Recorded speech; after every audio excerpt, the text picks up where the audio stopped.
Bienvenidos a Vida Cristiana Podcast. Estamos un domingo más y hoy estamos desde una casa bien colorida y bien diferente. Si usted ya está conectado, ¿por qué no le da compartir a esto? Porque seguramente va a ser de mucha bendición para más y más personas. ¿Cómo te sentí, mi amor? No, hombre, yo me siento bien chivo, yo te dije. Me gusta mucho el tono, no sé, el combo de bajo con ese color. Siento que está dando como una ambientación bien ochentera, 80 de los 90. Me siento pero fantástico en este set. De verdad que estamos súper bien. Y estamos pues en una locación, como decías tú, especial, porque estamos en una iglesia en la ciudad de Santa Ana. Estamos en la iglesia Heaven, acompañados del pastor Carlos Benavides. Pastor, bienvenido a Vida Cristiana Podcast. Gracias, de verdad que un placer. Después de verlos en un par de sus podcasts, pues ahora el honor que me hacen de tenerme por acá por su espacio y bienvenidos a su casa, bienvenidos a Heaven. No, hombre, de verdad que ya nos han invitado a venir un par de veces, pero no habíamos tenido por ahí el espacio y qué bueno que pues ha sido usted el que nos da de su agenda. De verdad que apreciamos mucho, sabemos que es una persona muy ocupada. Y pues, como decía Melissa, si estás entrando aquí a la transmisión, compartirla, ayúdanos a llegar a más gente. De verdad que vamos a salir bendecidos de esta entrevista, ya que Vida Cristiana Podcast es el espacio de todos. Aquí hemos tenido misioneros, hemos tenido pastores, hemos tenido músicos, hemos tenido escritores. De verdad que ha sido un viaje. De verdad, meterse a un proyecto como estos es un viaje. Sí, totalmente. Y vos salís, cada historia te toca, cada historia te impacta, cada historia te reta. Así que, pastor, empecemos por el principio. ¿Quién es Carlos Benavides? ¿Dónde nace en un hogar cristiano? ¿Cómo se hace ese proceso de formación de la persona que ahora es Carlos? Buena pregunta. Bueno, yo soy Carlos Benavides, nazco en un hogar funcional, cristiano, pero como muy tradicional en el aspecto de, yo vengo de padre y madre y tengo dos hermanos, uno mayor y uno menor. De los 0 a los... ¿Qué es el sándwich? Sí, soy el caballo. Entonces, pero de un hogar como muy tradicional, de ir a la iglesia el domingo, pero no involucrarse, por lo menos nosotros, aparte yo estaba muy chico. Quizás como la ruta, obviamente por el sentido del evangelio, a los 6 años nosotros como familia sufrimos la pérdida de nuestro padre, no por un fallecimiento, sino que él decide abandonar nuestro hogar. Y en ese momento nosotros éramos una familia muy, como les repito, muy tradicional de iglesia. Nosotros íbamos a la iglesia Cefad allá en San Salvador.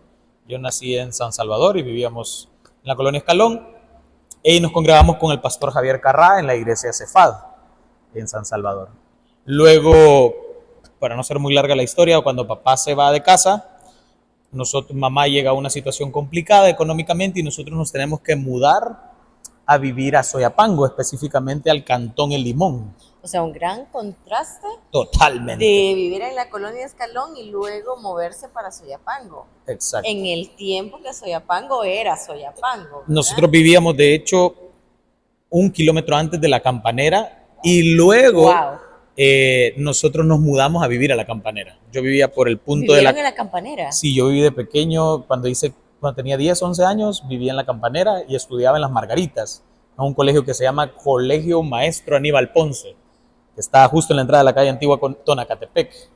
Entonces, un gran contraste, cambio de vida. Mi papá capitán del ejército, nosotros vivíamos con muchas comodidades y ante la disolución de un hogar, pues mamá, que se había dedicado mucho a ser ama de casa, a dedicarse a los niños, se le viene abajo la economía y le toca empezar de cero.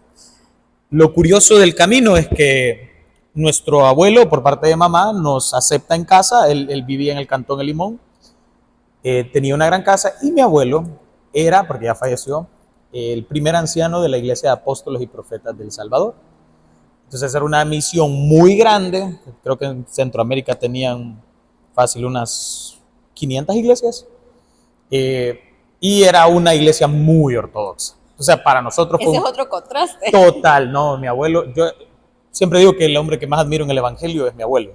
Para mí él me enseñó la pasión del evangelio, aunque con otros tipos de conceptos bíblicos que ya obviamente no comparto, pero la esencia de un hombre que solo estudia hasta 6º grado y ver cómo fundó tantas y plantó tantas iglesias, pero en el contexto de las normas ortodoxas. Sí, sí, pero la entrega al no, eso era evangelio y todo increíble. eso es admirable. Entonces nosotros pasamos de esa transición a una transición donde tener televisión era pecado, mamá tenía que cambiar su armario por faldas, mamá iba a trabajar, recuerdo que le habían dado trabajo en el Banco 1, antes existía ese banco, y vendía tarjetas de crédito, y solo iba en falda porque eran las normas de casa, normas de comer, por ejemplo, la mujer tenía que ponerse el velo para orar antes de comer, nosotros igual nunca teníamos la costumbre de orar de pie, era todo de rodillas, mi abuelo era el primer anciano de la iglesia, es como el pastor general, y a mí me encantaba andar con él también por el vacío que había dejado la figura paterna.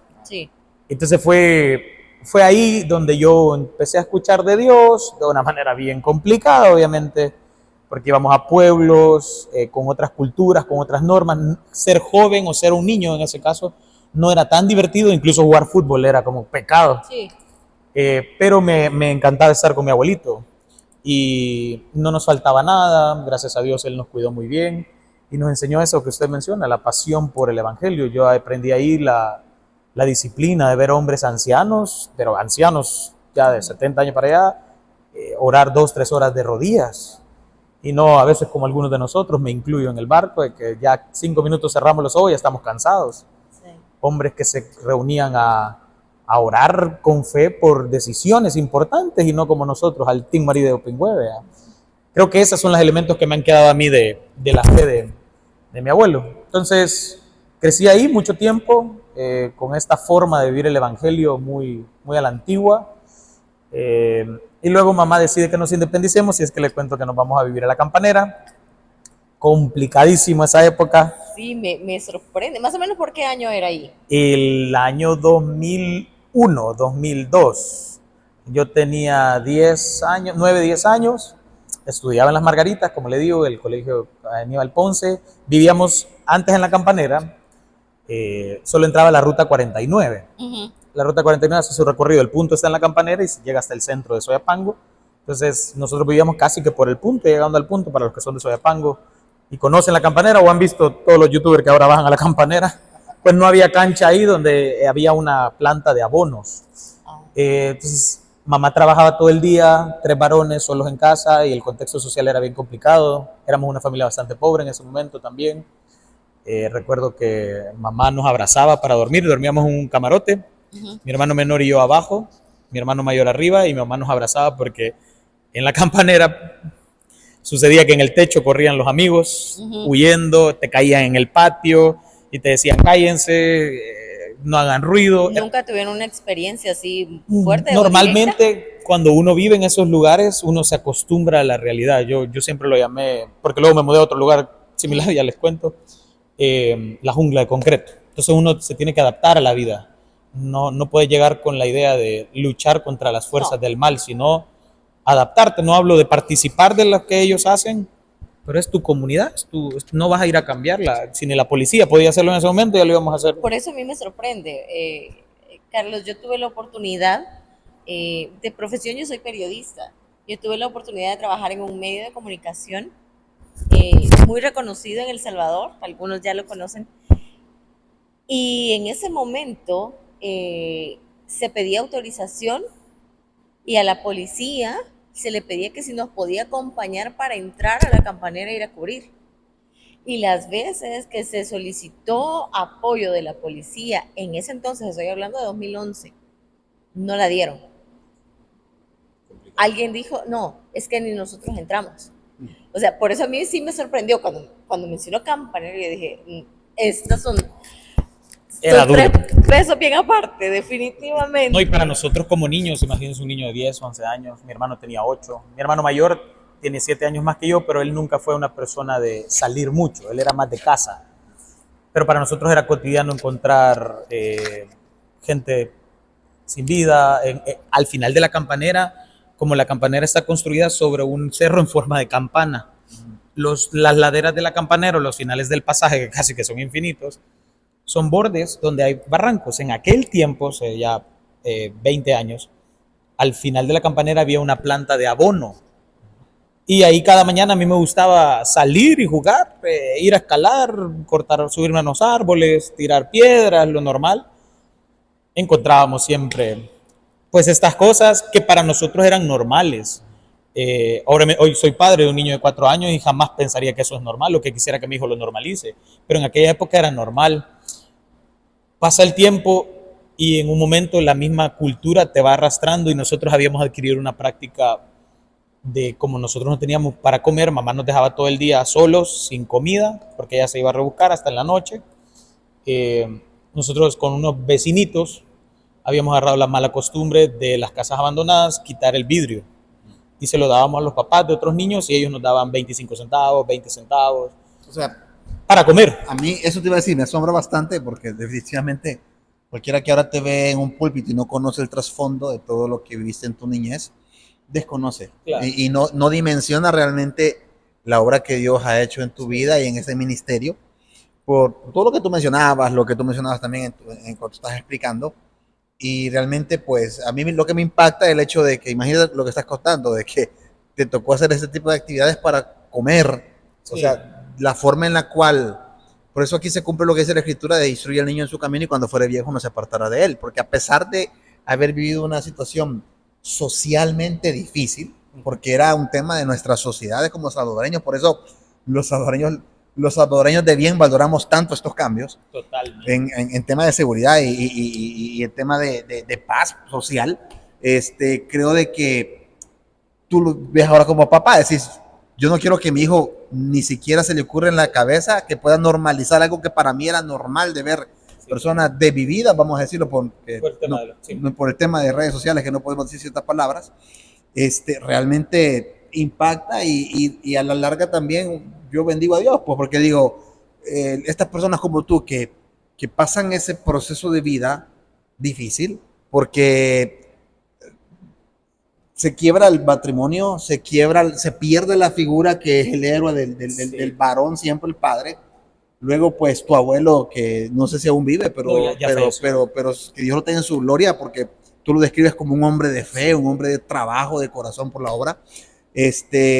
Fue el que se volvió ese pilar al final para ustedes, pues. Sí, y luego, pues, esta parte de tu vida que compartías, yo lo agradezco mucho, créeme que lo agradezco mucho, porque nosotros siempre con Melissa, ahí tratamos la manera de nos preguntar cosas que pueden incomodar a alguien más, porque no se trata de eso, pues. Claro. Pero que tú lo compartas abiertamente aquí en Vida Cristiana Podcast, lo valoro muchísimo, porque creo de que es un ejemplo para, independientemente del lugar que nos veas, gracias a Dios nos ven desde varios países, y quizás tú vivas en un país que para ti es tan normal la paz, créeme que para nosotros es algo que es oro ahorita. Entonces, pero bueno, continuando un poco, dices que luego te mudas a un lugar similar. El tema pasa que cuando esto comienza a suceder, siempre hay una vecina que tiene la habilidad comunicadora, ¿verdad? Y le informa a mamá. Mamá se quiebra. Wow. Mamá llora. Para nosotros era normal todo este hábitat. Un par de personajes que salen en un documental muy famoso de Poveda que falleció, vivían por ahí. Y mamá se quiebra ante esta escena. Pero algo bien interesante que luego yo asimilé, y es algo de lo que usted decía de parte de Dios, dentro de ese contexto para nosotros nunca estuvo en nuestro corazón hacer algo malo, sino simplemente ser niños, pero, y por eso trato de ser una persona que nunca juzgo a nadie, porque uno nunca sabe las cargas que trae alguien. A veces yo les compartí a alguien hoy en la mañana que yo, si algún miembro de la iglesia me escribe y me dice, estoy ahorita consumiendo sustancias o estoy alcoholizado, jamás voy a llegar a donde y por qué está haciendo eso, sino a preguntarle o a condenarlo por hacer eso, sino a preguntarle por qué lo motivó, qué lo llevó. El punto es que mamá se da cuenta y nos mudamos de noche, porque mi mamá no quería que nadie supiera que nos íbamos, porque pues ella quería mantener todo en secreto. Ni siquiera nosotros, ¿sabes? No se imaginan cuánto lloré yo por mudarme. Yo no me quería mudar, me encantaba vivir ahí, porque era divertido, venía de mi abuelo, que era más cerrado todo, y me llevan ahí, que era todo libre.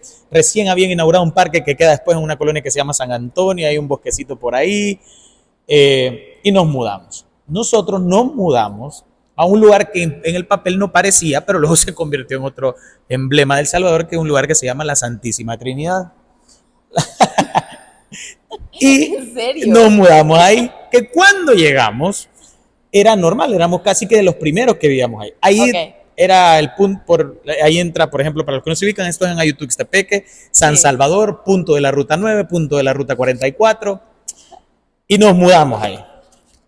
Al principio era todo normal, solo, y luego con el tiempo, ahí viví quizás desde los 13 hasta ya los 20 que me voy de casa, ya ahí se volvió... En peligro era como el segundo lugar, ¿verdad? Por ahí, porque también pasábamos mucho tiempo en la colonia Sacamil.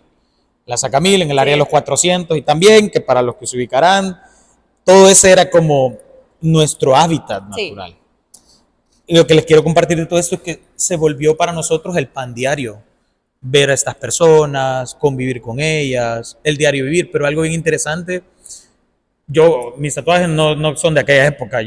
Bueno, esto me lo hice hace 3 días. O sea, yo no me he tatuado cuando era un joven. ¿Qué pasaba ahí? Por ejemplo, en mi caso, yo nunca he probado una gota de alcohol, nunca he fumado, nunca he consumido sustancias. Podría yo tomar ventaja de mi posición y decir, no, el Señor me perseveró y lo demás, pero creo que para nosotros era un tema de sentido común en aquel momento. ¿Por qué? Porque para nosotros todas las personas que hacían eso eran torpes de acá. Y nunca llamó la atención, nunca jugábamos con ellos, salíamos al parque con ellos todos los días, diario, o sea, era diario, gente, pues, sin tantas historias, pero para nosotros era el diario vivir de la residencia. Realmente ya no había como ese temor. Para nosotros no, para la gente de afuera sí. Por supuesto. Para la gente de afuera era como, nosotros también cargábamos con el estigma de donde veníamos. O sea, para nosotros, este vive en tal lugar, cuidado con él, o no vayan a la casa, nadie puede ir a mi casa, por ejemplo, yo no puedo invitar a nadie a mi casa. Crecimos en ese entorno.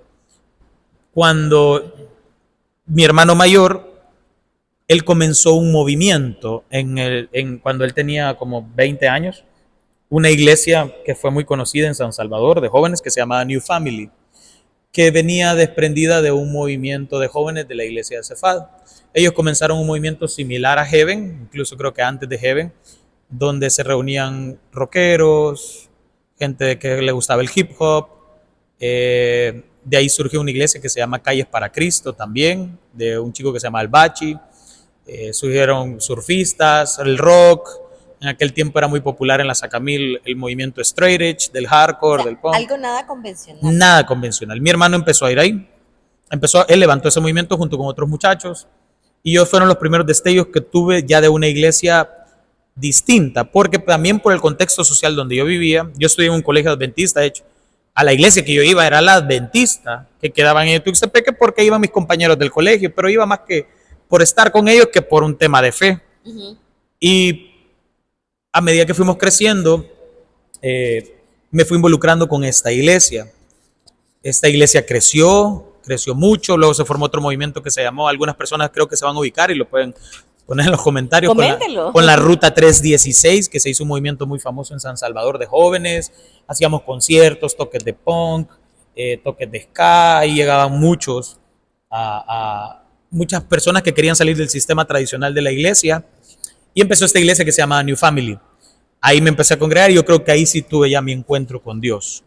Cuando ya me acuerdo que salíamos, orábamos, pero de una manera poco protocolaria.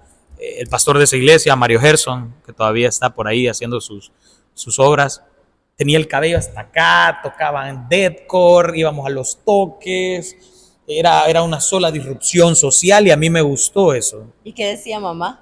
No, mamá estaba como indiferente a eso, prefería eso a que pasáramos en la calle. A mí me cuidó mucho el tema de que me gustaba estudiar. Estudiamos con mucha dificultad por el tema económico, pero me gustaba estudiar y me gustaba el fútbol. Entonces yo jugué fútbol un tiempo de manera semiprofesional acá en El Salvador, digamos, jugué en equipos de tercera división y en la selección sub-20, pero eso me apartó mucho de la calle. Pero siempre era un diario vivir. Una anécdota que es curiosa y siempre la comparto con amigos es que yo estudié en la Gavidia un par de años porque luego ya no pude pagarla, y en la Ruta 44, que es muy famosa, o antes era muy famosa por los amigos de lo ajeno, una vez a mí me robaron mis cosas, pero fueron mis vecinos. ¿Qué? Entonces yo estaba molesto no porque me habían robado, porque eran mis vecinos con los que jugaba todos los días. Todos los días. Entonces yo llegué a casa, llegué molesto, me encerré en mi cuarto y solo escuchaba que me gritaban, Carlos, Carlos, Carlos. Y yo no salía, ¿verdad? Pero yo estaba molesto, eran ellos. Mi mamá me decía, y después escuchaba que le gritaran. O sea, Carlos se sentía traicionado. Sí, yo en me ese sentía momento. usado, ¿verdad? Más que tenía un Sony Ericsson de aquellos azules, teclas de goma. Sí. Era sin saldo, pero era mío. El punto es que mi mamá me dice, Carlos, te hablan los bichos, que si vas a salir a jugar, y que no sé qué, no, dígale que no, mamá, no quiero salir con ellos. Y solo empecé a escuchar que gritaban, dígale que nos perdone, dígale que nos perdone. Cuando salgo, me dan las cosas de regreso. Y me dicen, no, perdonanos. Y me dijeron, es que si nos hablabas, o si ¿cómo se llama? O no te quitábamos nada, la gente iba a sospechar que vos también estabas con nosotros y te iba a tocar correr, me dijo. Así que te tuvimos que robar, me dijeron. Entonces, y yo, sí, gracias, ¿verdad? Como les digo, estas cosas hoy puedo sonreír contándolas. Hasta ese punto lo cuidaban, ¿verdad? Exacto. En este momento puedo sonreír contándolas, pero desde un punto de vista social son horribles. O sea, estamos hablando de un adolescente de 16, 17 años en el bus, que el pan diario de todas las personas de El Salvador, que a mí eran mis vecinos, entre comillas, mis amigos. Obviamente no eran mis amigos, pero era la realidad de la vida que nosotros teníamos. Entonces, por ahí va como la ruta, y cuando ya yo comienzo a reflexionar en Dios, es cuando cada uno de mis amigos de infancia comienzan a partir. Ya no estar con nosotros. Exacto. Hay algo que me llama la atención que dices de que tú estudiabas, nunca dejaste de estudiar. No, yo entré a la Universidad Francisco de Gavidia, empecé a estudiar Relaciones Públicas y Comunicaciones. Ajá. Pero por temas económicos ya no pude estudiar, mamá no podía pagar. Entonces yo apliqué de una manera interesante a un call center. Quedé sin saber hablar inglés, yo aprendí a hablar inglés en un call center. Siempre la gente me pregunta que por qué, cómo es que hablo inglés, porque yo ahora traduzco, soy intérprete cuando vienen misioneros y lo demás. Yo les digo que aprendí como un niño, para mí es de oído. Ahora trabajo como consultor para varias empresas en Estados Unidos, pero aprendí así. El tema es que en el call center, que se llamaba Stream, que es Concentrix, que creo que tiene una sede aquí en Santa Ana, sí. Antes, aquel tiempo era Stream, ellos me dieron una oportunidad de estudiar en una escuela de negocios que se llama Birchman, y yo terminé ahí mi administración de empresas. Wow. Que al día de hoy yo no tengo título porque me cobraban $5,200 por el tema de graduación y eso, y nunca tuve esa plata. Al día de hoy sigo recibiendo correos como, ¿estás listo para tu graduación? Pero ya no, siento que el título no voy a invertir esa plata, tal vez algún momento para terminarlo, y luego pues ya estudié una licenciatura en teología y actualmente estudio. Y a eso quería llegar, porque, o sea, cualquier otra persona que vivió en el contexto social que tú viviste, que al punto de lo que contabas, que tus mismos vecinos te tuvieron que asaltar para que pues, salvarme. Sí, exacto. Y que sale de eso, que se profesionaliza, que empieza a trabajar, que empieza a ganar su propio dinero, y ya pues el hambre que se pasó ya no empieza a estar, ya cosas cambian. Lo más probable y lo más común es que esa persona compre su carro nuevo, un carro más chivazo, que empiece a vivir una vida más relajado. Estás joven, sí. Estás soltero, puedes ya irte a rentar algún apartamento en una zona un poquito más lujosita del país y disfrutar lo que no pudiste disfrutar de niño. Decirte sí a todo lo que se te dijo de no de niño. Claro. Entonces, ¿cómo nace en Carlos entonces ese deseo de decir, yo quiero predicar? ¿Saben lo que pasa? Que cuando a medida que fui creciendo, y siempre yo lo comparto en redes sociales, yo personalmente no tengo sueños ni metas. Si a mí me preguntan, yo no tengo ninguna meta de vida. Yo vivo el día a día, porque desde que yo era un niño hasta el día de hoy, yo soy pobre. Yo no tengo nada seguro. Yo no tengo una herencia aparte de padres. Mi casa, ni sé cómo le he logrado tener. No puedo. Una vez me levanté a las 3 de la mañana, la semana pasada, y me sentaba a hablar con mi esposo y le decía, ni sé qué hacemos aquí. No sé cómo lo logramos, no sé cómo tengo un hijo, no sé cómo tengo carro, porque yo vengo de la pobreza, pues de que tu mamá te diga, duérmanse que no hay para comer, o nosotros con mi hermano menor chupábamos limones, siempre cuento, y se ríen, saludos a mi hermano, hasta que se nos rompía acá, para matarnos el hambre. que no había para comer y mi papá, me acuerdo que yo soy experto fiando en tiendas y las deudas, todo lo demás. Entonces, para mí, yo cuento en la iglesia, a algunos les da risa, que para mí un símbolo de riqueza es la pizza. Porque para mí la pizza simboliza que había plata en el hogar, pero plata abundante. Para mí que alguien comprara una pizza era, soy millonario. ¿Y eso era en eventos especiales? No, en una vez al año y el cumpleaños de mamá. Y mi mamá dejaba de pagar o la casa o la luz o algo. ¿Verdad? Entonces cuando crecí me fui formando profesionalmente porque en el contexto que crecí yo dije, yo no puedo ser así. No, yo no voy a ser como ellos, jamás voy a entrar al grupo en el que ellos están. Pero Carlos, ¿nunca pasó por tu mente el hecho de decir, aquí está más fácil? No, ¿No? no, para mí no, porque yo de verdad soy una persona bastante, mis argumentos siempre son bien lógicos y para mí era absurda la idea. O sea, yo siempre, mi argumento no era como, va a ser más fácil, sino me van a desvivir. Sí. O sea, ese era el punto, yo prefiero aguantar hambre que me desvivan. Pues sí. Y yo los vi desvivirse a varios enfrente mío. O sea, que aquí, allá, jugando fútbol, lo sacan y chao, y ver, son escenas cruciales que a mí me marcan, yo todavía las tengo presentes. Entonces yo dije, no, yo por ahí no paso. Empecé a estudiar, empecé a trabajar y esto es muy importante. Yo siempre voy a recomendar trabajar desde temprano porque te abre la mente a otros círculos sociales. Sí. Del lugar donde yo venía, yo siempre digo el barrio, a trabajar en un call center donde va gente de distintas edades, distintas clases sociales. Yo veía que mis amigos se compraban camisetas en Bershka cuando recién abría de $8, $7 y yo, no, decía, yo sigo usando las camisetas viejas, yo también quiero, decía. Entonces yo trabajaba y ahorraba y me compraba. Cuando llego a los 20 años me mudo por un tema de rebeldía prácticamente, porque yo nunca tuve un cuarto para mí solo. Entonces yo no soportaba ya compartir cuarto con mi hermano, que yo tenía 20, él tenía 27, mi hermano menor 18, imagínense 3 monstruos ahí, que nos cambiábamos en 4 cuadros, en las casitas ahí en la Santísima. Me voy a vivir al sofá de un amigo, que éramos compañeros de universidad, él me alquilaba su sofá por $35. Y yo trabajaba, y ahí la iglesia donde yo iba, que era New Family, que no era tan asiduo, porque yo estaba jugando mucho al fútbol y los domingos era día de partido, tenía el sueño de ser futbolista, no iba tanto los domingos, pero cierra esa iglesia por temas muy de ellos, y ahí es donde conozco Heaven. Yo había escuchado de Heaven, pero para mí Heaven era muy, lo voy a decir así, ahora estoy aquí, no importa, era muy light, porque yo venía o sea, New Family era de verdad enfrentarse a tipos que venían de delinquir. Y cuando me decían, no, pero Heaven también, más los chicos disruptivos, nada, pero son de Santa Tecla, hacía Santa Tecla a mexicanos, amigos. Y siempre los molestaba yo, no, ustedes no. ¿Qué van a saber de no, nada, vengo eso de pango, amigo. Ustedes aquí en Tecla lo más malo que es que, uy, quebraron un vidrio. Entonces, siempre les hacía esa broma. Esa broma. Yo llegué a Heaven un día lunes, en el 2014, a finales del 2014. Nadie me invitó.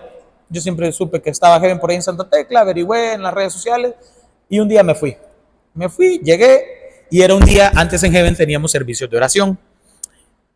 No habían sillas en el salón, sino que solo llegabas y orabas. Estaba Moisés con su guitarrita ministrando y todos oraban. Moisés es el pastor general, Moisés Torres, pastor general, él ministraba. Entonces yo llegué y desde ese día me quedé, simplemente por estar ahí. Porque encontré amigos, empezaron a hablar las personas, conectaron conmigo desde el primer día y me quedé desde ese día, ya han pasado casi 11 años y así llegué, así es como yo llego a Heaven y luego conozco a alguien que se vuelve fundamental para mí en quedarme o afirmarme en Heaven, que es Gerson Canizales, que es uno de los fundadores de Heaven. Él fue el primer youtuber de Centroamérica, se llamaba Cheroger123 o Chero Gerson. Y él de hecho le puso Heaven a Heaven, él hizo lo que con Moisés y con David, y él se hizo bien amigo mío, porque teníamos muchas similitudes. Yo llegué a Heaven a una comunidad donde había muchos jóvenes, pero yo ya trabajaba. Entonces yo, mi mentalidad, sí era joven, pero ya era con responsabilidades, sí. Pues, ya tenía que pagar, tenía el préstamo del carro, mi sofá, vea, donde pagaba mis $35.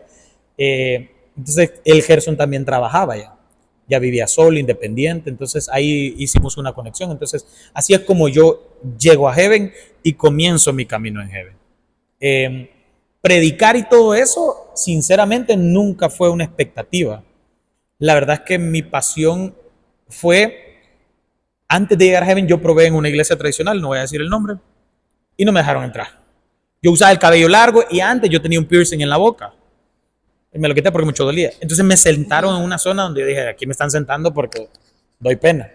Entonces yo sentí el rechazo y dije, no puede ser.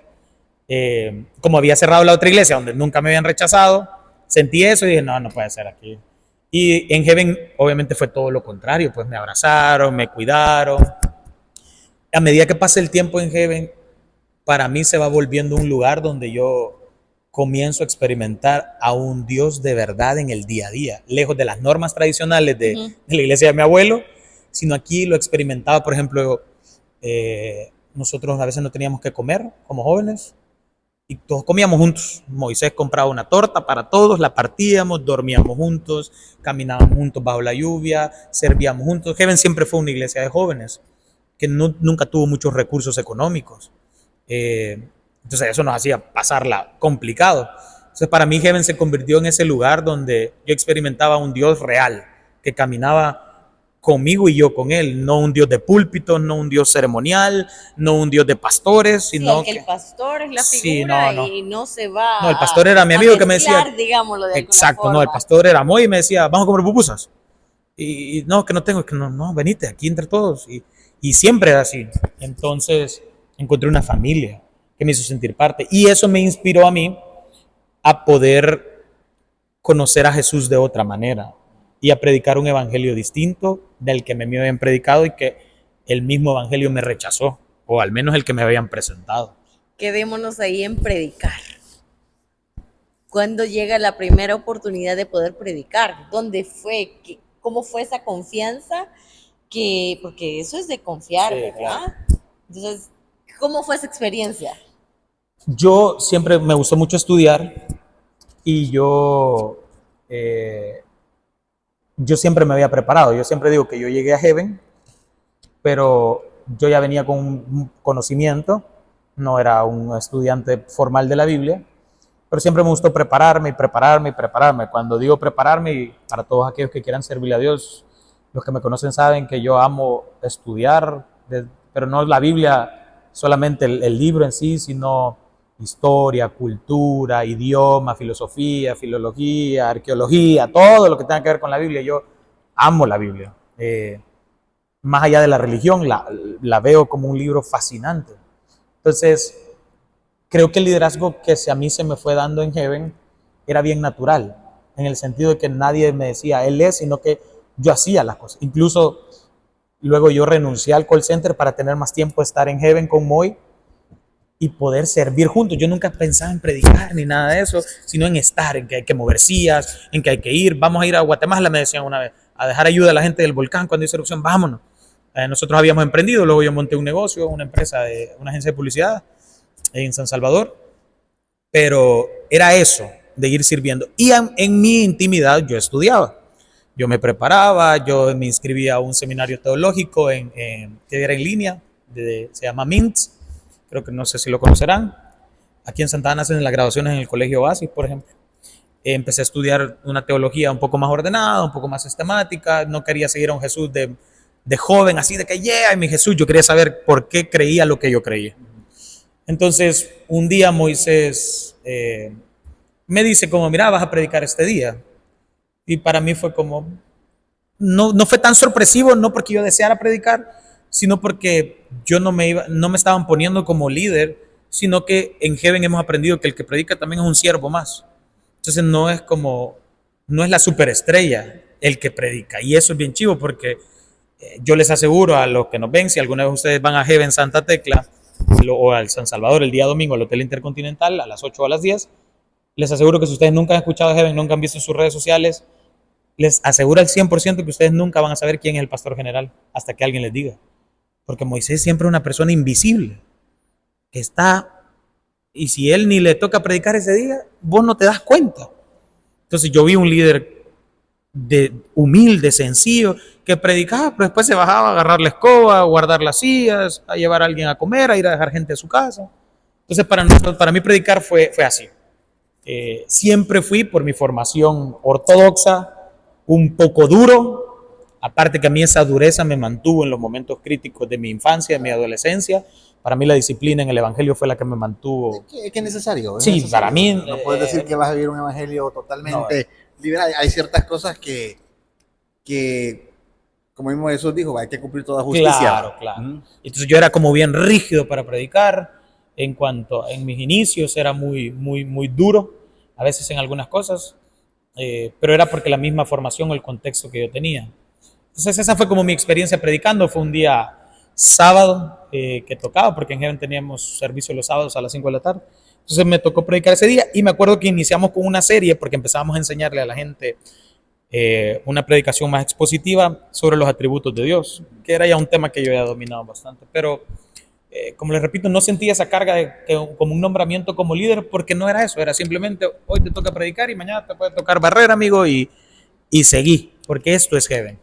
Algo importante es que, o sea, cuando una iglesia ya que se logra cimentar, digamos, ya tiene su base, ya tiene su equipo, ya la gente pues comprende lo que es la comunidad, porque al final somos una comunidad, claro, una comunidad cristiana. Claro. A veces hay iglesias que se acomodan y quedan ahí, aquí estamos bien, aquí tengo los recursos y estos recursos son de mi iglesia, es el pastor y aquí vas a servir y aquí vas a crecer porque hay que impulsar esta iglesia, pero cuando digo esta iglesia me refiero a la que está en la local, vea.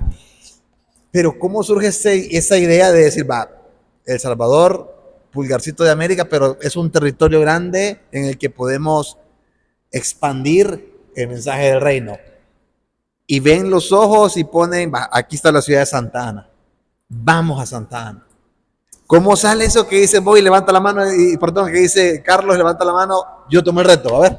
Fíjense que es bien interesante porque Heaven siempre fue una iglesia de jóvenes. Nosotros siempre hemos sido, y no tengo reparo en decirlo, Heaven siempre ha sido bien criticada, bien señalada, por eso dicen que la iglesia es liberal, que es secta, que todo lo demás, vea. Y a mí me gusta eso, yo personalmente me gusta, a mí me alimenta el algoritmo, o sea, entonces por mí no hay problema, no hay problema. Si supieran todas las cosas que yo me aguanto, yo no puedo decir aquí. Yo cuando en mis TikTok me comentan cosas como, ay, sí, pero usted tiene arita, yo gozo de eso, sigan, digo yo, ¿por qué? Porque más gente va a ver el video. O sea, yo no me enojo, que mi esposa a veces me dice, ¿cómo no te enojas con el hate?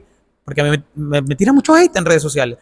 Primero, porque no viene con algo de argumento, o sea, es una opinión personal. Y segundo, no me voy a enojar con alguien que no conozco. Le digo, yo nunca me enojo con nadie. ¿Cómo voy a enojar con un desconocido? Puedo enojar con vos, que te conozco, le digo.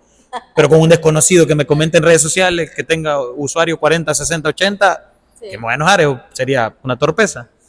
El punto es que Heaven siempre fue así. Y a mí me gustó ese desafío de romper con esos moldes y empezar a ver vidas cambiadas. Yo siempre digo que a mí el pecado de nadie me sorprende. Nada. A mí me puede venir a decir alguien que hizo lo más cruel de la vida y no es que yo la solape, pero no me va a sorprender. Lo que a mí más me sorprende en la vida es ver a alguien que cambie, es ver un pecador cambiar. Yo digo, ¿cómo cambió este? O sea, no lo entiendo. Entonces, en ese sentido, mi esposa y yo teníamos antes el Ministerio de Jóvenes Adultos de la iglesia. Y en un momento se nos daba la oportunidad de irnos a Estados Unidos. Nosotros nos íbamos a ir a Estados Unidos por un proyecto personal, laboral, y nos despedimos de la iglesia. Entonces le dijimos, pues nos vamos, le dijimos, y vamos a ir a probar horizontes y veamos. El proyecto fracasó. Yo me fui con mi bebé de 2 meses. O sea, eso no tiene mucho tiempo. No, eso fue hace 3 años. Me fui con mi proyecto 2 meses, cerré mi empresa acá, yo tenía una agencia de publicidad bastante fuerte acá, con clientes muy fuertes acá, dejé todo, dejé la iglesia, dejé todo porque la oportunidad era perfecta y pensando en el futuro de mi hijo. Sí. Y fracasó. Todo fue de la patada, horrible. A los 5 meses estoy de regreso. Y estoy de regreso sin nada, sin negocio, porque había entregado mis clientes y tenía clientes muy grandes, saludos a mis clientes, muy poderosos acá en El Salvador. Había hecho muchas cosas fuertes, había construido todo, pero... Y entonces cuando vine, me siento con mi esposa, con mi bebé que estaba ya de 9 meses o de 10 meses. ¿Qué hago? Digo. Entonces en ese tiempo Moisés, habíamos abierto una iglesia en la playa, se llamaba Heaven Playa. Entonces me dijo, mira, vamos a tener reunión en la playa, vámonos. Y yo, vamos, vea. Moisés siempre ha sido un líder que de verdad a mí me asombra, o sea, su capacidad de ser como es. Entonces... Cuando llegamos, para no hacer larga la historia, me acuerdo que estábamos en un círculo ahí, estábamos hablando de la iglesia, Heaven Play y lo demás, y yo dije, bueno, ¿yo qué voy a hacer? Dije. Y el Ministerio de Jóvenes Adultos se lo habían otorgado a alguien más y yo no iba a llegar, hey, devuélvemelo. Aquí vengo. Sí, no, para nada, y aparte que Alejandro, un saludo, lo hace increíble. ¿Qué hago? Dije, ¿qué hago? Y entonces yo no sé cómo de la nada, digo, estaba a la par mía un muchacho, un amigo, un gran amigo que se llama Xavier Tobar, que es de acá de Santa Ana, se mudó a Santa Tecla desde que más de 3 años. Y le digo, vamos a ir a abrir una iglesia en Santa Ana. Así. Entonces vengo yo. O sea, ni consultado nada. con la esposa primero. Solo ahí vengo nada. yo y estaba así en la silla. Vamos a ir a abrir una iglesia en Santa Ana. Vamos a hacer algo en Santa Ana. De todas formas, no estoy haciendo nada aquí. ¿Pero y por qué Santa Ana? A saber. Ni idea. Siempre la gente me dice, me imagino que oraron y nada. Yo no oré nada, nadie me dijo O sea, nada. no fue una revelación. No. Un sueño. Yo creo que si hubiera sido así, no lo hago. No, yo solo fue las ganas de hacer algo más. Y ya no puedo hacer nada, fracasé en lo que yo quería hacer.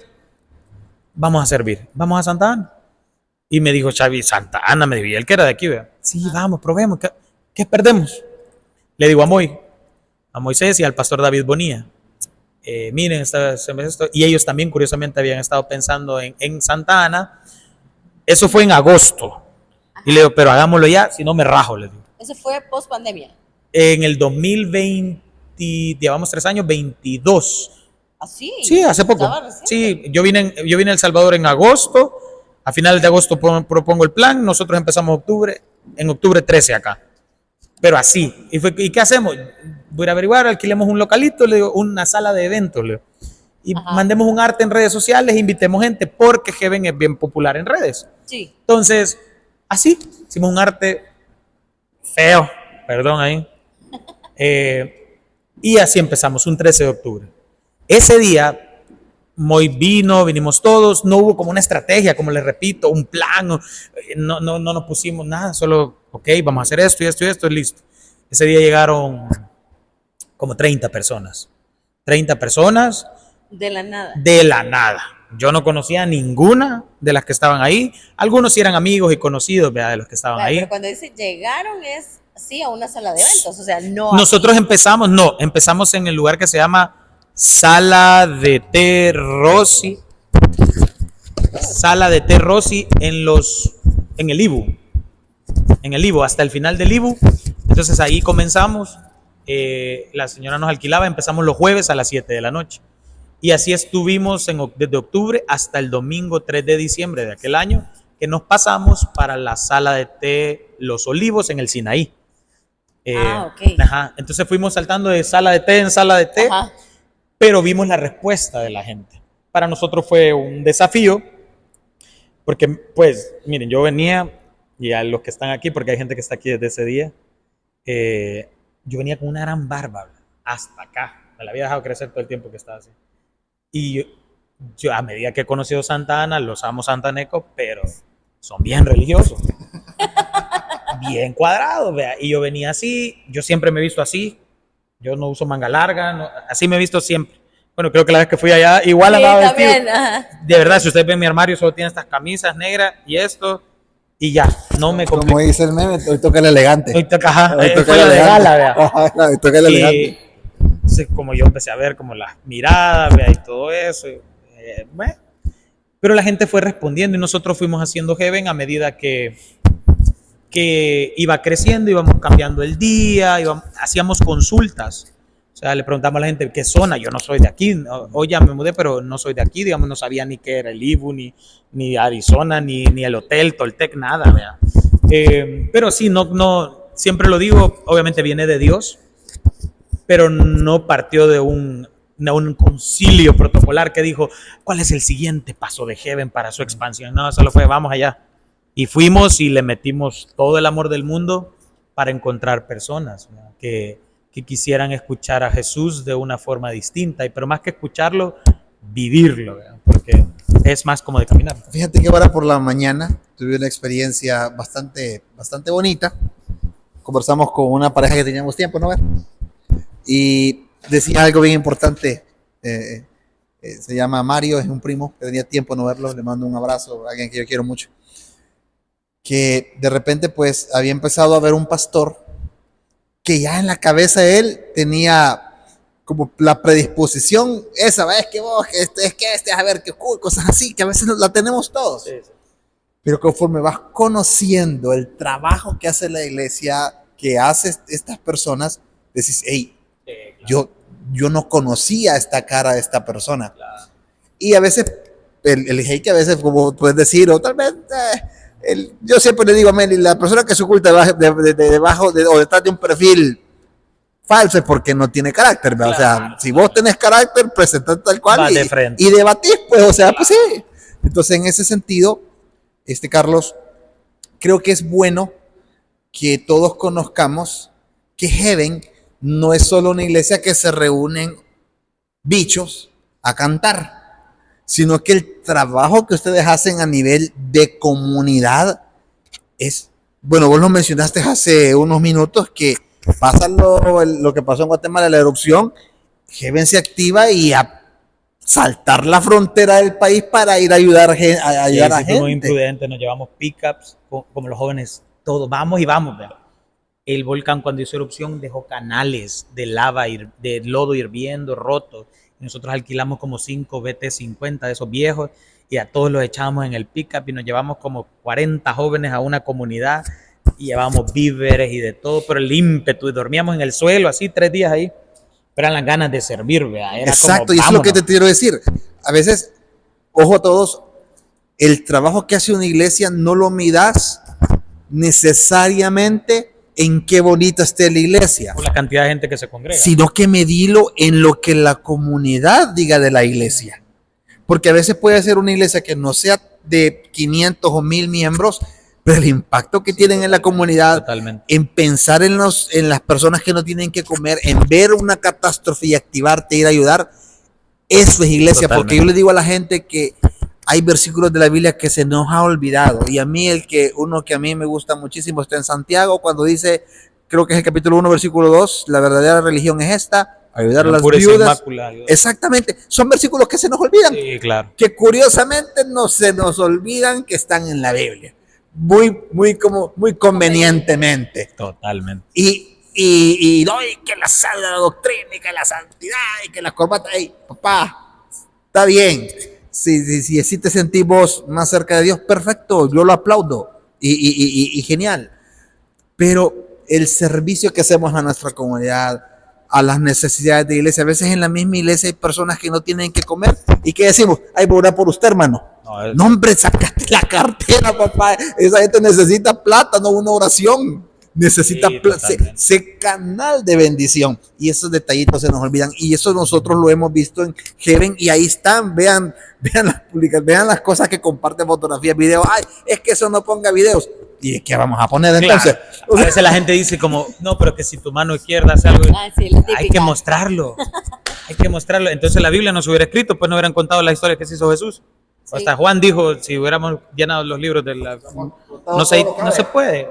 No, nosotros la verdad que como iglesia acá en Santa Ana, cuando yo comencé mi experiencia de venir acá, encontramos ciertos desafíos. El primero era el espectro de la religiosidad en el corazón de muchas personas y sobre todo hacia un ministerio como Heaven.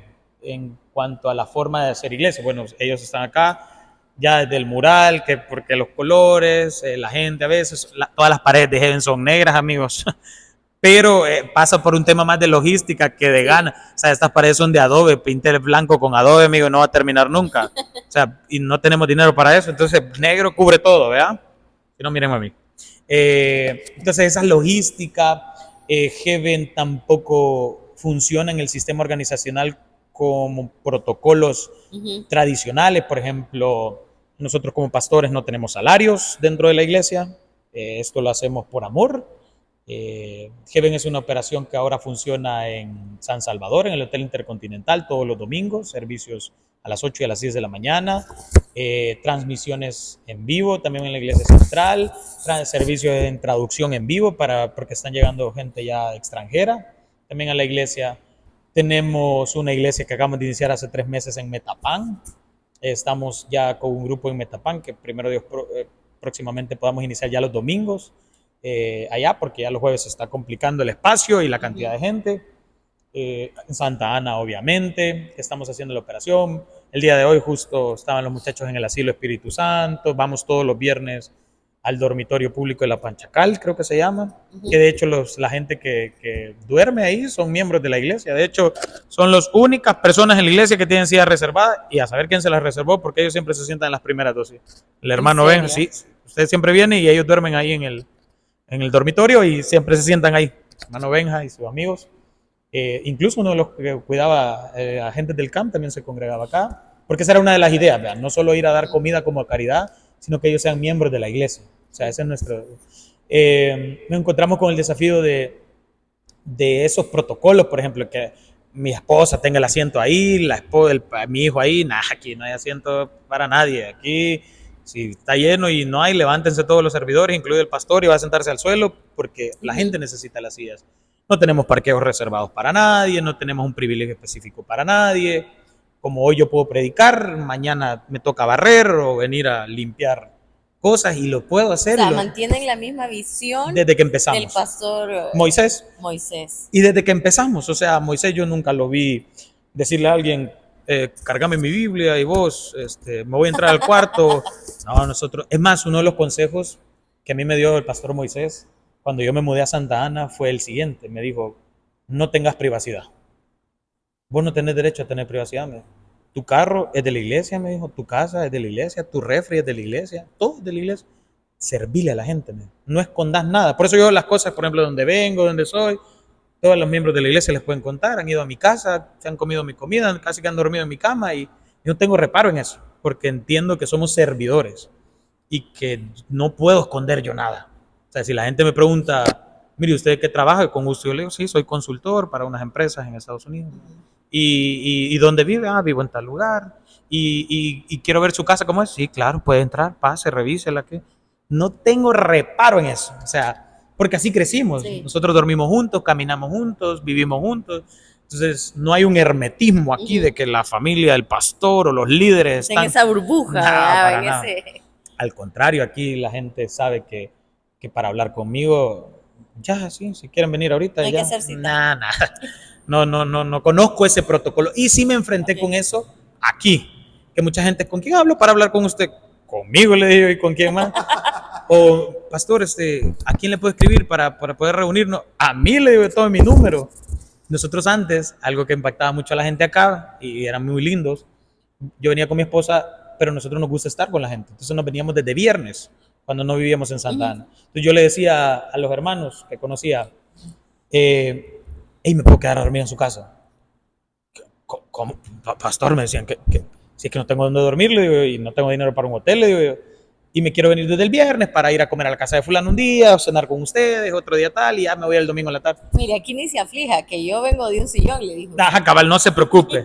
No, y la gente, dormí en muchas casas de acá, mucha gente me dejó dormir en sus casas acá, me daban un cuarto a mí, a mi esposa, a mi hijo, comida, y yo me quedaba en las casas de ellos se sorprendían, vea, como que raro, vea. Es que no es lo convencional. Ajá, y el desafío de ya en el ejercicio ministerial de la predicación. Como pueden ver, obviamente, pues yo tengo tatuajes, uso un piercing, y he encontrado casos de gente que ha venido a la iglesia y ahora ya somos grandes amigos, pero es como...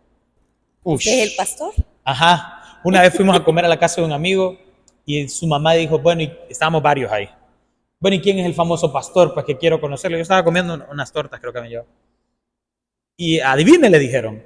Y ella señaló a un muchacho que es más mayor que nosotros. Él les dijo.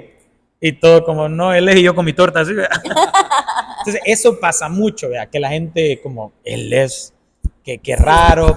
Me ha pasado que hay gente que al principio se siente incómoda y en eso debo ser totalmente honesto. Eso está bien también. Porque en realidad yo no me puedo poner en una posición arrogante, decirle, porque me juzgan, porque es normal, es la cultura en la que crecimos. Sí. Y si a alguien no le parece cómo se viste alguien, eso está bien. Obviamente no va a faltarle el respeto a la persona, pero si a mí no me parece que él se peine así o algo así, es algo muy personal. No voy a ir a decirle, mire, usted es lo peor de la vida por vestirse así. Pero entiendo que haya gente que no comparta mi estilo, por decirlo de alguna manera. Pero aquí viene lo bonito, sobre todo con los adultos. que una vez la palabra es expuesta, todo cambia. Correcto. Entonces, el crecimiento de Heaven pasa por Dios por medio de su palabra. Y en eso sí somos muy delicados en la iglesia. O sea, yo estudio casi que todos los días. Todos los pastores estudiamos todos los días. Pero estudiar no me refiero a abrir la Biblia y Señor, háblame, ¿verdad? Sino académicamente, profesionalmente, en cuanto a terminar un estudio de licenciatura. La mayoría de los pastores de Heaven ya terminamos nuestras licenciaturas y ahorita estamos con otras. Porque para nosotros la predicación es lo más importante en cuanto a la seriedad y el respeto de la palabra de Dios, porque con la misma palabra de Dios te pueden cambiar la vida de manera positiva o fregarte para siempre tu fe. Es que vos de la Biblia podés agarrar versículos aislados y armar lo que quieras, tipo Sí, los Legos. totalmente. Y armás una tu doctrina y miren, aquí, esto es lo que dice la Biblia y podés, como tú mismo decís, hasta en lugar de edificar la vida de alguien, sí, la puedes arruinársela. destruir. Carlos, ¿cómo puede la gente que quiera, pues, aquí en Santa Ana venir a Heaven? ¿A qué hora son los servicios? ¿Dónde están ubicados? Las redes sociales de la iglesia aquí en Santa Ana, para que, pues, tal vez de repente alguien aquí en Santa Ana que quiere venir a visitarles. Miren, Heaven, como antesala, es una iglesia que acepta a todos. Uno de nuestros dichos es: te aceptamos tal y como eres. En Heaven no distinguimos a las personas por su clase social, nos da igual su pasado, nos dan igual sus preferencias sexuales, nos da igual su apariencia. Si alguien quiere venir en saco y corbata, gloria a Dios. Si alguien quiere venir en short, si alguien quiere venir descalzos, vengan descalzos. Ya cosa suya si se hiere los pies. Cada quien es libre de venir como quiera. Obviamente dentro del respeto, Claro. del espacio del prójimo, ¿verdad? Pero nunca vamos a admitir a nadie. Yo siempre digo que mi objetivo acá como pastor es que en esta iglesia se reúna lo peor de Santa Ana. Y siempre lo digo abiertamente, yo quiero aquí lo peor. La gente que nadie quiere, que es incómoda de sentarse, de hablar, porque así creció Heaven, con un rechazo, con estos no van a ser buenos para nada. Me recuerdo el pastor David, que ahorita está predicando en Santa Tecla. Él le encantaba surfear, yo viví con él un tiempo. Y le decían, vago por surfear. Es que vago, que vas a ser un bueno para nada. Y ahora está siendo parte del Comité Olímpico del Salvador, y organizando los mundiales de surf y lo demás. Es juez certificado. A Moisés ni siquiera podía hablar. Era bien tímido y ahora es un pastor general y hasta se casó con una presentadora de televisión. Y Moisés Sí, cierto. con la Gido. Así, vea. Entonces yo siempre le digo a la gente que apostemos por lo más débil, por lo roto, que la iglesia es un lugar para pecadores. Y a algunos les suena chocante eso, pero en realidad para eso es: si todos estamos bien acá, no hagamos iglesia. Si no tenés enfermos, no necesitas hospitales. Totalmente. Entonces yo aquí quiero problemas, o sea, que nos critiquen, que nos señalen por aceptar gente que nadie quiere recibir. No tengo problema con eso, no tengo desafío con eso, en el sentido de ya sabemos qué significa eso. No hay un aspecto de solemnidad ni de santidad. Es más, si venís ebrio, ¿qué voy a hacer? Pues tenerte afuera asoleándote para que te pase, pero no te puedo echar. Yo siempre pongo este ejemplo, amigos. ¿Y si fueran nuestros hijos? ¿Y si fuera mi hijo, que es homosexual? Si fuera mi hijo, que es alcohólico, que es drogadicto, y llega a una iglesia y el diácono con la gran cara de santo le dice: usted no, porque el pastor ha dado esta norma. Sí. Me rompe la vida. Hay algo que dicen de que todos son pecadores menos el hijo del pastor. No, bueno, yo le digo a la iglesia aquí que mi hijo no es cristiano. Así, mi hijo tiene 4 años, ¿cómo voy a decir que mi hijo es la sangre? No, yo no sé. Yo me voy a luchar todos los días por enseñarle los valores de Cristo, pero al final él, cuando tenga una edad, va a tomar decisiones. Sí. Y va a tener que hacerlo en base a lo que él sabe desde pequeño, que le inculcamos del Señor, pero no es mi meta de él que sea. Bueno, yo hace unas semanas, meses, hice un video acerca de los hijos de pastor y no sé por qué todos quieren empiezan su carrera como pastor de jóvenes y después pastor de la iglesia, como que los pastores no queremos perder el hueso, ¿verdad? Ajá, exacto. Y que quede legado. Sí, mi hijo, ojalá que no, que se vaya, que sea lo que quiera hacer, y si le quiere servir al Señor, gloria a Dios. Entonces Heaven es un espacio así, un espacio para todos, donde vienen familias, muchas familias, muchos adultos, muchos jóvenes, pero donde sí nos vamos a encontrar con personas reales y genuinas del día a día. ¿Dónde está ubicada la instalación? Estamos ubicados sobre la 9ª. Yo me acabo de mudar a Santa Ana hace como 6 meses, así que todavía no conozco bien, pero estamos ubicados sobre la 9ª calle, Esto es sobre la misma calle que queda el Parque Anita y antes de llegar Estamos como a cuadra y medio del Parque Anita, del Parque ¿verdad? Anita y justo antes de llegar a la iglesia de los mormones.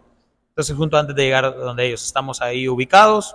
Los servicios son los miércoles a las 7 de la noche y los domingos a las 10 de la mañana. Y si Dios lo permite, y por aquí lo digo por primera vez, pues el próximo año, primero Dios, dos servicios ya por la cantidad de personas que están Los congregándose. días domingo. Domingo, ajá.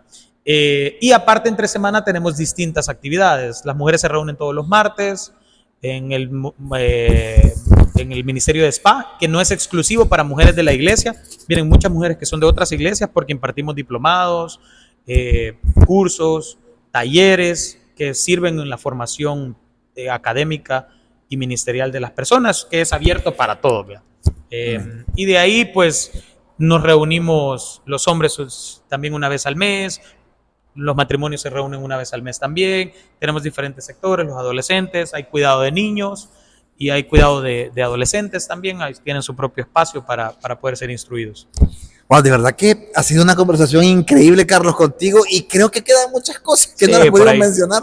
De hecho, pues, creo que si tu agenda lo permite, Vida Cristiana Podcast es tu casa. Gracias. Y quisiéramos tal vez ya tener una perspectiva también. A mí me gusta mucho conocer también la perspectiva ya matrimonial cuando se viven estos procesos. Claro. Y de verdad agradecemos mucho tu hospitalidad, agradecemos el tiempo, agradecemos a ustedes que se han quedado hasta este momento del podcast y conocer quizás una cara distinta del pastor, conocer sus orígenes, conocer todo el proceso que ha vivido aquí pastoreando Heaven. Y fíjate que nosotros tenemos una costumbre cuando nosotros ya cerramos la entrevista, y es que aparte de algún mensaje que le quieras dejar a las personas, sí, es que le pedimos a la persona que nos acompaña que haga una oración final. Claro. Entonces, si nos ayudas con eso para ir terminando esta entrevista, y aquí la cámara es toda tuya. Primero que nada, agradecerles a ustedes dos. La verdad que desde que los conocí son personas que transmiten una hospitalidad, una amabilidad, que es ameno platicar con ustedes, se siente cómodo, ni siquiera entiendo que si la cámara está encendida o no, es como una plática de amigos. Esperamos que sí. Ojalá que sí. Pero se siente muy ameno y muy... Para que vean, si alguien quiere trabajar o unirse a Vida Cristiana Podcast como camarógrafo, sí, por favor. No, pero se siente esa calidez. Y segundo, pues nada más a las personas. Yo comencé a estudiar mucho acerca de Jesús hace algunos años atrás. Ya Jesús llama de manera profunda, quizás hasta el punto de vista histórico. Y descubrí a un Jesús que rompía protocolos, rompía normas, rompía tendencias, rompía todo lo presupuestado dentro de la fe con tal de salvar a uno. Y yo dije, así quiero ser yo. Entonces siempre le digo esto a la iglesia, siempre le digo esto a Heaven, y es: nunca rechacen a nadie. Nunca dejen de apostar por el más débil. Como decía Vladi, si alguien tiene hambre, no le digan vamos a orar por él. Denle de comer. Si alguien tiene frío, denle su ropa. Si alguien no tiene para el transporte, no le digan vamos a orar porque Dios te provea un carro. Dale el tuyo o llévalo a su casa todos los días. El evangelio es algo cotidiano y a veces nosotros los cristianos seguimos viviendo un evangelio de las nubes. Y no, el evangelio está aquí, la realidad está aquí. Entonces, apuesten por los más débiles, apuesten por los que nunca les van a pagar un favor, por los que nunca les van a devolver nadie, por los que no ofrendan en la iglesia, por los que no pueden ofrendar, por los que no pueden ayudar, por los que no pueden hacer nada. A esos apuesten. Yo creo que si alguien no hubiera apostado por mí, en este caso Moisés, a pesar de mi pasado, de mi contexto, nadie hubiera dicho, como dijeron de Jesús, ¿qué de bueno puede venir de Nazaret? ¿Qué de bueno puede venir de la campanera? Y no digo que yo sea algo bueno jamás, pero creo que Dios sí tiene oportunidades para todos. Entonces Heaven es un espacio que ha sido diseñado para eso. Si vos querés venir, vení, no importa tu condición, no importa... Bueno, hace poco me escribió alguien que es musulmán y que tiene 2 esposas y que quiere venir. Yo le dije, vení. Si está dispuesto a escuchar una perspectiva distinta a la ética matrimonial que nosotros tenemos y la vas a respetar, vení. No, pero pastor, ¿cómo hay? Vení, ¿qué vamos a hacer? Te aceptamos tal y como soy, y que el Espíritu Santo, y eso lo creo hasta el final de mi día, es el que hace la obra. ¿Cuándo, amigos? Yo no sé. Sí. Y mi labor, ¿cuál va a ser? Cargar con la gente hasta el final. Y quizás yo me muera y la gente no cambie, pero creo que el Espíritu Santo sí lo va a lograr, aunque yo no lo vea, porque no se trata de mí, ni de Heaven, sino de cada vida. Así que les agradezco por este espacio y oremos para terminar. Señor, gracias, porque es increíble lo que una conversación entre amigos puede hacer. Gracias porque el Espíritu habla al Espíritu y hace que podamos reunirnos y compartir las experiencias que por medio de ti han formado nuestros caracteres y nuestra vida. Te pido que nos bendigas como comunidad de fe, y hablo no de Heaven, sino de todos los que representamos el Evangelio en esta ciudad, en este país. Bendícenos, Señor, bendice cada labor que hagamos, cada comunidad que busquemos impactar, y ayúdanos a poder transmitir el mensaje del reino de manera íntegra, sin prejuicios, sin excepciones, llegando a los márgenes donde nadie quiere llegar. Gracias, Dios, por la vida de mis hermanos, por el espacio que tienen ellos en este podcast maravilloso, donde muchas personas pueden abrir sus corazones y ser conocidos por lo que tú has hecho a través de ellos. Bendíceles, ayúdales y permíteles seguir siendo un canal de difusión de tu mensaje de una manera distinta, de una manera que solo el Espíritu sabe hacer. Gracias, Dios, por nuestras vidas, por la oportunidad que nos das de compartir. En el nombre de Jesús oramos. Amén. Amén. Carlos, gracias por abrir el corazón a toda la familia de Vida Cristiana Podcast. Sabemos que uno los están viendo ahorita, pero la ventaja de redes sociales es que el mensaje queda. Sí. Y no sabemos realmente el impacto que esto puede tener. Yo lo digo siempre con mucho respeto para los pastores, que yo he escuchado un sinfín de predicaciones, pero a veces el impacto que causa un testimonio se queda un poco más en la mente. Amén. Y eso es Vida Cristiana Podcast. Contar historias, las cuales sabemos que nos bendice. Nosotros salimos siempre muy bendecidos. Gracias por quedarse hasta el final. Y bueno, comparte ese contenido. Déjenos un saludito. Los leemos todos. Y nos vemos el próximo domingo, siempre a las 7 p.m. Que el Señor les bendiga.